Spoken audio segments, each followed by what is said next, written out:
like the video, subscribe to the channel, but who cares? Welcome to my review of AEW Dynamite for the May 29th show.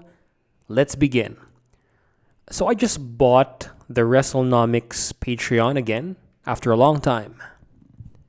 I used to do these videos on the ratings, but maybe I'll just sneak them into my actual reviews instead because I'm not really supposed to share these. People are supposed to buy this from Thurston.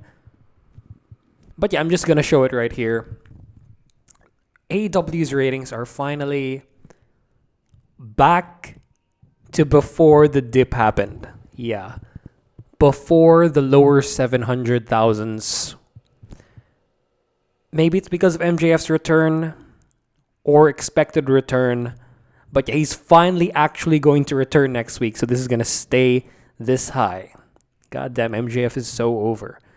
But yeah, hopefully this swings back up even further into pre-MJF injury levels. Or, you know what, even CM Punk levels. But that's kind of hard, especially with how Dynamite was tonight. Like, this dip right here, the 931K to 739K, I can't blame them, and this stays this way with the dips all throughout the show because the first half of this show was so boring. You know what? It was so boring with underwhelming performances, underwhelming matches, that I fell asleep in the Mox versus Romero match. But I'll get to that.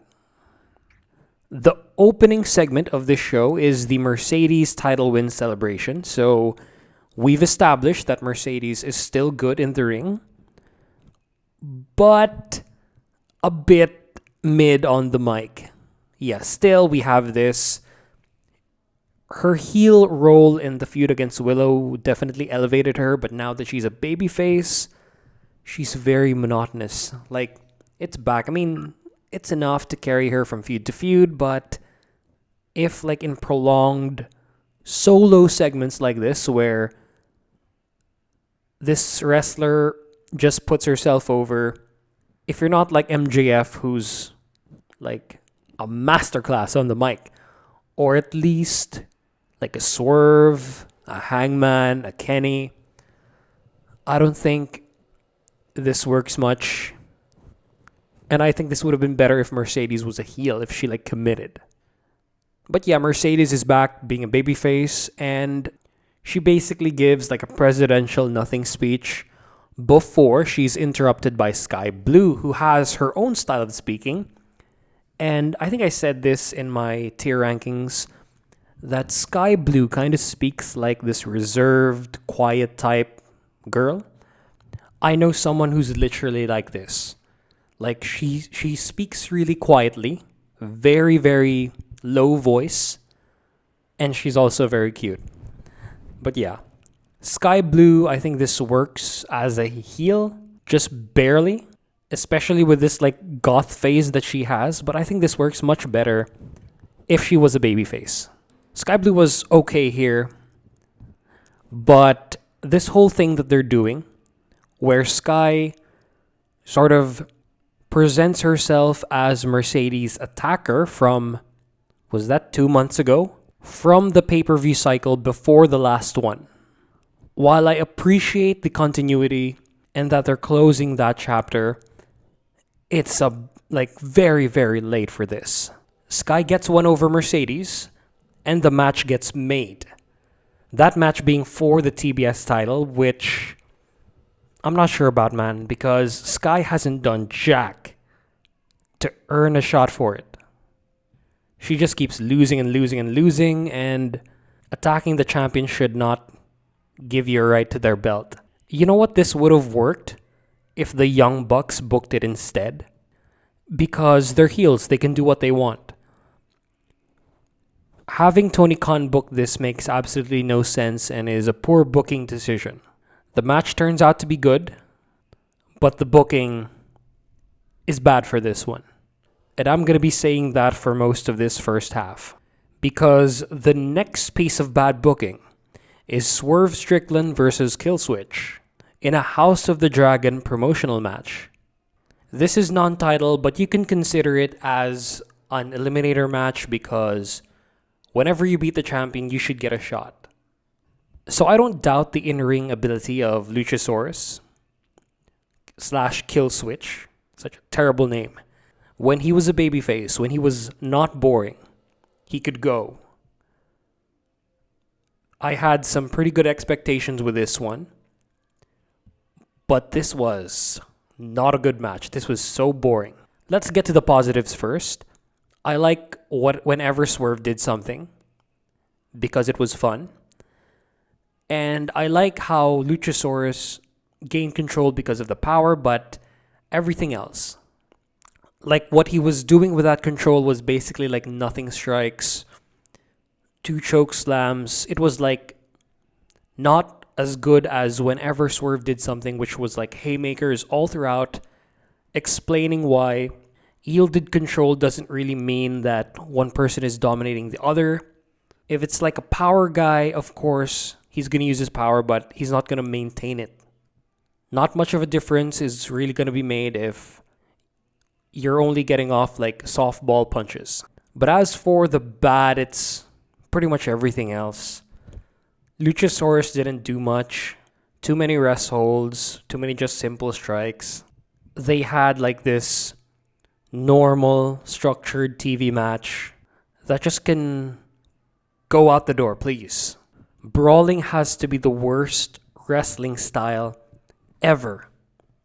Like, The Undertaker and Kane had more than that. They were brawlers plus the wrestling. But whenever it's just brawling and not much charisma at all or anything else, like what Luchasaurus did here, no way. I also like that the Swerve Stomp, which is a terrible move, since he can't really make it look convincing, I like that it was buried when Luchasaurus kicked out of it. And that the House Call, which is a much better finishing move, a much better like out of nowhere sort of thing, sort of like an RKO, but a kick, I'm glad that that's the finisher instead. So yeah, as for the top 3 spots of the match, we have the kick out to the Swerve Stomp because that move is mid. Number 2 is the pump fake kick by Swerve Strickland. I love pump fakes. I love when this finished the match against Kyle O'Reilly by Malachi Black. I like when this gets incorporated more. And then the number 1 spot of the match is surprisingly by Luchasaurus. Like, this is the only entertaining thing he did. Swerve does like a rolling STO that he usually does, but Luchasaurus counters it with a headbutt. And that's the number 1 spot. That's such a low bar. This match is TV undercard. Bring back Luchasaurus, make him fun again. And you gotta give Swerve better opponents. Come on. This was so filler. Taking the hair from Luchasaurus is just like the bare minimum sort of excuse to have this match. This match should have honestly happened before Swerve beat Christian. I forgot to say that at the start. That was in the script. But yeah, why do you have this here anyway? Like, the final boss of the stable is beaten, and then you're here still not moving on from that feud. Come on, man. Tony can book better than this. Come on, Tony. So after this is the Jon Moxley promo against Rocky Romero. It's his usual self-promoting, putting over the opponent eloquently, well-constructed, and sort of uplifting at the end sort of style of promo that he usually does. We got this a lot as the second segment during his title run, and we have one here with also him having a title. But yeah, this was okay, I guess, but a very minor thing. And then after that is the worst segment of the night. We have the learning tree gimmick, which I think was better before the pay-per-view, when we still didn't know the direction it was going. But now they just added this thing, like I thought Jericho was going to be a savage. But they went for this sort of ironic, so good it's bad sort of approach, where Jericho would just make these outlandish sort of sayings that don't really hit and just end up as awkward. This doesn't only go above people's heads. This is cringe right here. He's a bad apple that fell from the learning tree. Come on, man. What the fuck was this? This was a bunch of garbage. I like the set. I like the set that was bad on purpose, that tree. But that segment itself was so bad, and they didn't even fully utilize Big Bill to his fullest. The best promo out of all three of them in the faction was Brian Keith, who sounds like he can cut a serious promo, but this one was just dumb. He worked awesomely with what he was given. I think he would make a better badass than a sort of simp. And yet, to make things worse, we get Hook. It's not over with Hook, the most over-pushed, overrated wrestler in the company that should go on excursion so that he gets better, get more reps against a variety of other wrestlers and not just have squash matches. I keep saying that every week, and it's true. We keep getting the same segments with him beating up security. Like, how many times can you do this until it just becomes repulsive? Because now, yeah, it's starting to become repulsive for me. This is the most repetitive shit. Like, I hate Hook more than I do the learning tree as of now. Like, the learning tree segment was bad, but I liked it at a point. Hook, on the other hand, I never liked. Come on. What is this trash you have us here? And then you attach him with Samoa Joe just to, like, mentor him and stuff, to get him over, to be his mouthpiece, because Joe can cut a promo and it's, like, next level shit. Hook can't. Hook needs to go for a while. That would be better if, like, he could actually back it up in the ring, but he can't. He does moves to do them, not very purposeful, and that was fully evident in the match he had with Jericho and Shibata. This is a waste of time on Dynamite, and, like, you know what? Both Jericho and Hook should go. Their effing 15 to 20 minute segments should go to other people who can work and who are still creatively in there. It got a boost in the ratings, but just look at the decline. 787 to 689,000. And then after this, to make things worse, Excalibur makes a mistake, announces a recap of the Jon Moxley versus Konosuke Takeshita match, but it was supposed to be for Stephanie Vacker. So yeah, Stephanie Vacker. I never watched her work before. She has a nice look, and I like her moveset from the video. I just don't like the sort of wrap legs around person's head and jam them to the floor. It looks kind of like that Brazilian ramming head to ass sort of thing. I need to watch some of her work, as well as if she has matches here in AEW. I'm going to watch that and judge her after that. But yeah, I'm glad that they did a video for debuting talent. Because, my God, the shit that the anti-AEW crowd spew whenever that doesn't happen is, like, repetitive and annoying. And it's a lot stupider if they say that there isn't a video package even if there was one. They're literally just using the same lines without even verifying facts. And the video was literally shown on TV and not on the YouTube channel. What the fuck are you guys doing? What are you on? Watch the show, dumb shits. And speaking of dumb shits, let's get to the next match, which was Jon Moxley versus Rocky Romero, which was pretty bad. It was pretty bad, boss. Yeah. Rocky has been wanting title shots in AEW, but does he really deserve it? Do you actually think the crowd wants to see Rocky Romero, like, not in a tag team setting? He gets the poorest reactions every time they send him out there. The man has zero heat. And yeah, he's not a bad wrestler. He has some nice moves. But against the world champion, even if he's injured, which is nice, by the way, inferior opponents should be able to take advantage of a superior opponent's injury, just like with Mox. This thing with Mox's arm is actually making his matches more interesting. I like the way they did it against Takeshita, but the part where Rocky sort of dominates with his holds, as he takes advantage of Mox's injury. It was just really static and boring. But I like the arm selling though. It was very consistent from Mox, which was also targeted consistently by Rocky, which made sense. Mox would sell on offense, which is awesome. And you have that big versus small dynamic where Rocky has to use his entire body to make damage, while Mox just does a chop, Rocky falls down. Rocky just got a little bit too much offense for my liking. He would never get this match in New Japan, and you give him this much offense. That's kind of devaluing their heavyweight champion, who isn't really showing up much on the New Japan shows. Like, you know what? AEW can do without Mox for a while. There are a lot of guys in the roster who need TV time, and Mox, I don't think would be opposed to a run in New Japan exclusively for until he loses the title at Wrestle Kingdom.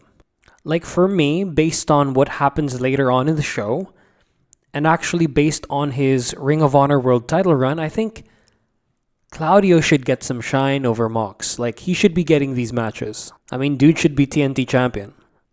But yeah, as for the top spots of the match, there's actually only one top spot of the match, and that is the Avalanche Jujikatami by Rocky Romero. I believe it was a counter to something. But yeah, I think we should have gotten more of this. Maybe this would have made the match better. Like, have Rocky counter Mox's arsenal, like the cutter or the Death Rider, with Jujikatamis to target that left arm, like out of nowhere. But instead, they just do this typical match structure. Well sold though, but yeah, that's pretty much the match. This is TV undercard, but I think it's better than the first match. There was a lot more going on here. I like Mox's selling. And basically, Rocky just did a lot more than Luchasaurus did. So yeah. And so after this is the Don Callis contract signing segment, where he tries to sign Orange Cassidy. And no one ever thought that Orange was ever going to sign this, like, in a million years. I totally expected Trent to sign this, which I think is the right choice. But the booking that, got us here kind of makes it look like Trent is a consolation prize. I believe Trent should have won the match at the pay-per-view, or at least pin Orange in that tag match. But yeah, this is the bet they've made. They have to make most of what is there.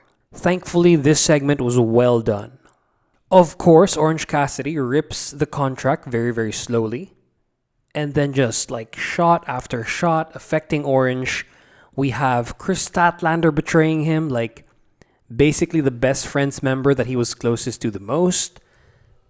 And then we have Trent attacking him, desecrating the best friends hug spot, even doing the zoom out when he hugs Don Callis, and then Callis steps on Orange with his loafer covered in diamonds. Yeah, on second and third viewing, this is enjoyable, but if you don't think about the booking behind it, because having Trent be down 2-0 in singles matches doesn't really make him that threatening. Where's the threat here? Orange is just going to beat him again. If Trent's going to win, it's going to be through cheating, and it's going to be there's an asterisk to that. I think Trent should be built up as an actual threat. But yeah, at least now he has something to do. He has a faction behind him, and as long as he doesn't become the guy to eat the pins for that faction, I'm alright with this.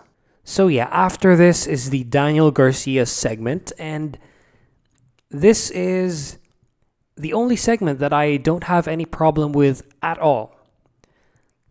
Danny cut a great natural sounding promo to set up a Daniel Garcia versus Will Ospreay feud down the line. This could be a long drawn out thing, or we could get Will wrestling double duty at Forbidden Door in order to protect him from his other match that will be shown later. But I prefer the long drawn out win where Daniel wins the title from Will in the future. But yeah, that's pretty much my thoughts here. I like that Daddy Magic is on TV. I miss him cutting promos. But yeah, Danny's getting better at the promos. He just needs to get bigger because he has everything else. He needs to have this sort of Will Ospreay level body transformation, along with Wheeler Yuta. And so after this is the Mercedes Moné versus Sky Blue match. And this match, even if just filler, even if it feels like anyone could have attacked her, and it's like a bit too late for this, this was the most exciting match in the show so far. It has a standard TV match structure. Face controls the start. Heel then controls the middle. And then we get the climax. But Mercedes and Sky Blue pulled off some moves. Mercedes executes everything perfectly. She basically showcases her stuff. But there's one that she kind of fails. It's the meteor to the outside. She overshoots and then like lands knees first on the floor from like a high elevation, and that's gotta hurt. She could have injured herself there. But what made the match is when Sky Blue gains control, she actually makes it look like something's happening. And Mercedes in turn sells really well. It's not like the Jon Moxley match where it was pretty much static from Rocky Romero. Here, Sky Blue like visibly shows that she's twerking it, that she's cranking it. That's a much appropriate word for this. And it's like she's actually squeezing the life out of Mercedes. She can keep up with Mercedes' speed and work, especially during the climax part. And then that finish came out of nowhere. I like when these finishes happen in TV matches. So basically, Sky Blue goes for a sunset flip powerbomb, but it's flubbed. And then in that position, she gets put on the moneymaker and then eats it 1, 2, 3. That's my top spot of the match. A number 2 spot of the match is where Sky Blue actually does the moneymaker, but with her doing a full Nelson on Mercedes. I like that move. But yeah, we don't really get that high-speed climax pay-per-view sort of feel. It doesn't reach that next gear that the higher level women can accomplish. And yeah, literally it's just a good TV match. So it's going to get TV main event for me. And so after the match, Stephanie Vacker shows up with the New Japan Strong title, and then she just poses.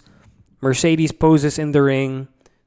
I think it would have been nice to hear her cut a promo, but I don't know if she can. I've never watched her before. Maybe in the next weeks. I hope she gets like more than one match where she's built up. So yeah, and then after that is the Stoke and Chris promo, and now we get like finally Chris Statlander cutting a heel promo where she gets to show what she can do. And yeah, this wasn't monotonous at all.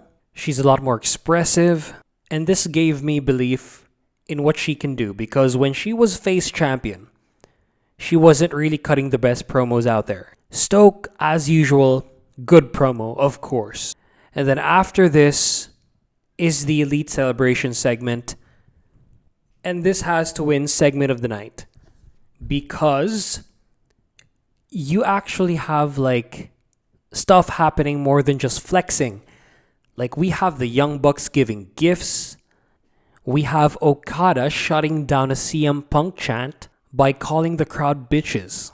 And to continue this streak of awesome that Okada has been doing in AEW, the Young Bucks give him a Lambo, Black Lambo, Okada does this purposefully bad cry, like he's acting, and then just shuts down, becomes poker face again. It's not like amazing. I think anyone can do this, but it's baby steps, especially with that language barrier. The best sounding promo out of all of them is still Matt Jackson, and that he tries to give the TNT title to Jack Perry. But then we get Tony Khan's avatar, the mouth of Tony Khan, Christopher Daniels, to represent him in the company. This is a nice choice. CD's respected. He can talk really well, like he showed his whole career. But he's a bit mistake prone with this one. He announces a four-way ladder match at Forbidden Door, and then the first match, like a qualifier for that, is gonna take place on Friday Night Dynamite. And I was like, what?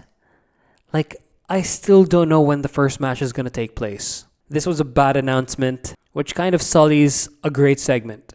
But yeah, despite that, this is the best segment so far, and then after that, we get the Acclaim tease against the Young Bucks. I think they are the team that should beat the Bucks, but I mean, it's early on in the Bucks title reign. They're probably going to lose. Maybe another team like, I don't know, the Von Erichs would be a nice choice. Or the Machine Guns. But for me, I would rather have it be the Von Erichs since they're more like opposite sort of team than the Bucks. A more traditional team that's like completely opposite to them.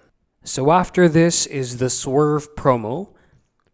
And this is a promo that's celebrating the victory against Luchasaurus, closing the door on that finally. And then it's hyping up the main event with whoever he faces. Like he sees the line forming. And then after this is the MJF return sort of video package plus the Roosh segment. And I hate how short this is, especially for Roosh, because this is basically just his catchphrase and him not really having mastery of the English language. Dude needs a mouthpiece real bad because he's been here for a long time and he can't do promos that could carry him through feuds. But yeah, I'm still a fan of Roosh. He has a nice look. He's a great wrestler. But the promos, man. He can at least do it in Spanish, have subs. I don't know. Figure something out. But as for MJF, I think this is a bit of scummy maneuvers here. I mean, this is LA. This is the Kia Forum. This is the biggest crowd that they've had for weeks. And I think MJF should have shown up here. Yeah. A lot of people probably tuned in expecting MJF, and then you announce it this late in the show. But people do get their money's worth with the last match, which I'm going to talk about next, which is the Casino Gauntlet match, which is one of AEW's best creations, which is the Casino Gauntlet match.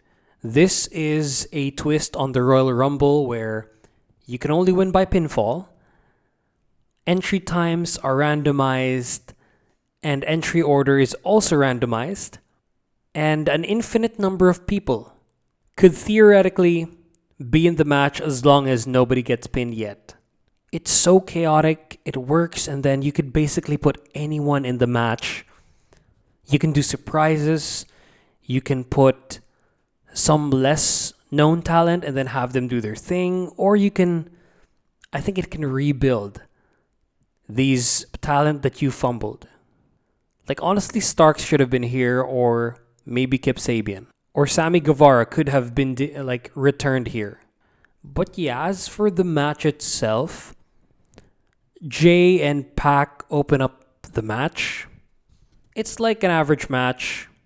I like that Pac dominates the 1v1 since it sort of gets him a bit of vengeance for the loss at the pay-per-view. Things slightly heat up, I think, with Mystico.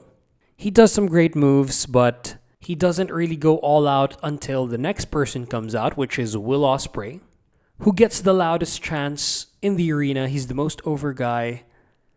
He gets some offense off, but he gets, what's the move? La Misticad by Mystico, which is, I think, I've read some tweets, I've watched some videos, that this is like an automatic submit sort of thing. But man, he's up against Will Ospreay, one of the best wrestlers on earth. And he's not going to escape one of those, but he's not going to tap out. But yeah, after this point, Ospreay never lets a dull moment happen. After this is Shota Umino, who is maybe like my most improved player of this match. He breaks up the La Mystica and then proceeds to show how aerodynamic he is, how jacked he is, and then his arsenal of cool moves. It's a very fun moment, but the MVP comes out after, and it's Claudio Castagnoli, who I actually thought would win, and this will be a recurring thing where Claudio just keeps getting matches with Swerve and then he loses.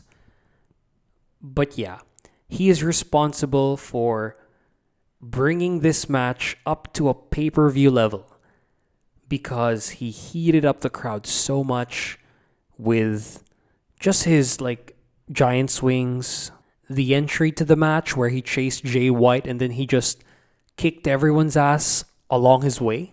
He was, again, the MVP of the match, and I think should win a championship, TNT championship. Dude deserves a singles title run in the main show. And then after this is Lio Rush's return. The man who buried Tony Khan for racism back in the day is back to AEW, finally squashing that sort of beef, pretty one-sided beef. And he was fine. We all know what Lio Rush can do. High-speed guy. High flyer. He has some nice encounters, but I didn't really feel him much in the match. The most surprising entrant is Orange Cassidy, who comes in wrapped up on his forehead.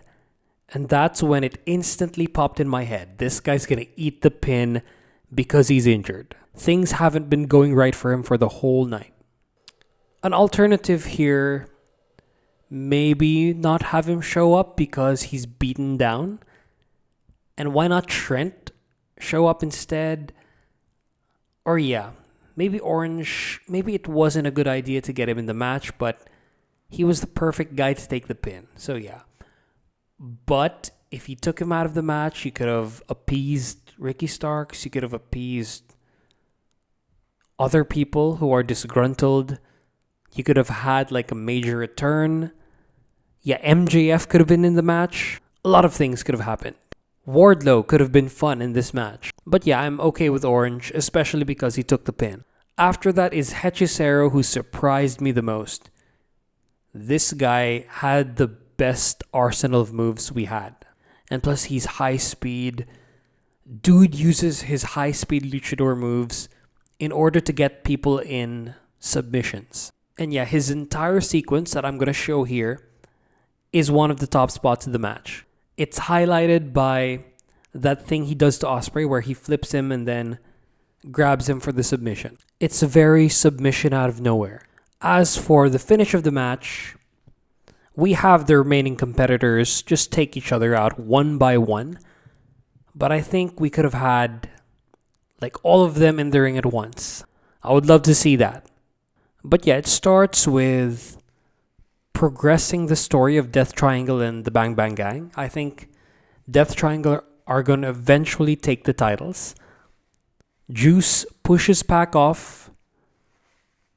We got Jay catching Orange for the Blade Runner.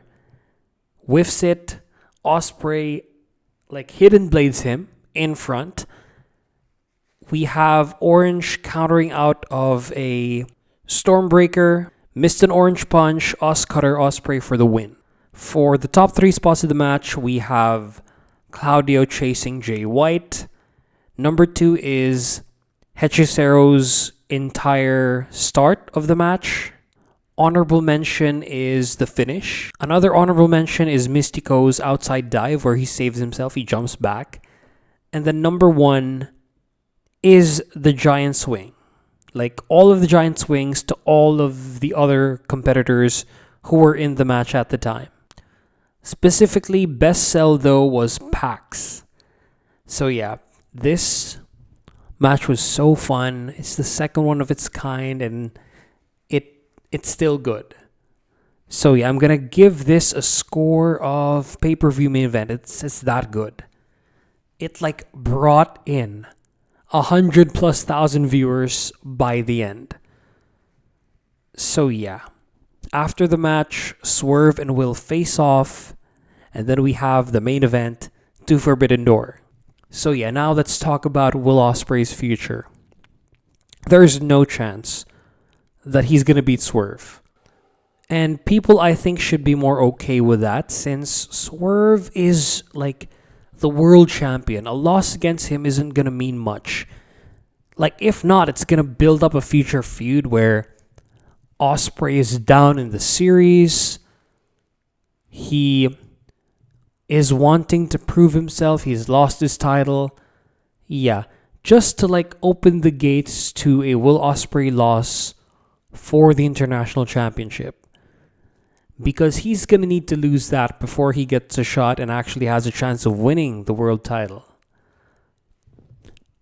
I am partial, or like I'm half and half on if it should be for the international title as well. But if it means lessening the number of titles in AEW, I'll be okay with it. So yeah, I like this. I like this decision to have it right now instead of at Wembley, because Ospreay has years to accomplish winning the world title. And I want it to be like a journey more than just slapping it on him right away. You don't get made by just slapping the title on you right away. You need to make the crowd care with like this prolonged story, just like with Hangman Page. Unless you're Okada, because that's basically his gimmick. But yeah, that's it for this review. Thank you for watching. Like, comment, and subscribe, but who cares? Bye-bye.